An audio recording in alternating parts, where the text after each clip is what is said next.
pues es un placer poder terminar el curso así, con todas las familias, todos los amigos, porque todo el año las familias sabéis que es muy cansado llevarlos, traerlos, que llega tarde, que el bocadillo del instituto y todo eso. Entonces, bueno, pues para que veáis que todo ese trabajo pues al final tiene esta recompensa, ¿no?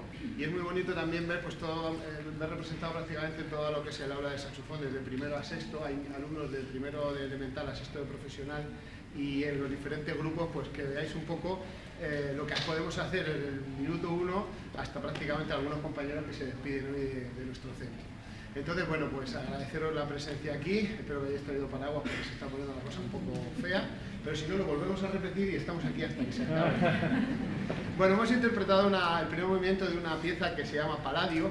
Palladio era un arquitecto del Renacimiento italiano, y bueno, el compositor Karl Jenkins, que es un compositor actual de finales del siglo XX, pues hizo una pieza completa, la cual hemos hecho el primer número, y está un poco reflejando la idea renacentista, ¿no? Con la música barroca. Además, la música barroca es una imagen de un concierto barroco, un concerto grosso, y es un poco lo que trataba de representar.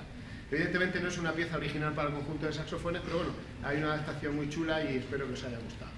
Y para terminar, pues esto es una representación, esto es una cata de lo que hacemos, vamos a hacer otra piececita muy conocida, que son las chardas de Vittorio Monti, súper conocidas, seguro que las vais a conocer.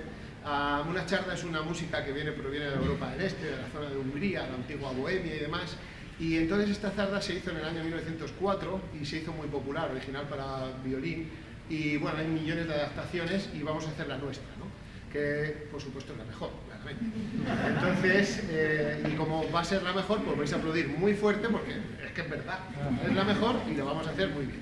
Así que nada, muchísimas gracias, que tengáis un feliz verano, que disfrutéis de las vacaciones y nos vemos pronto. Gracias.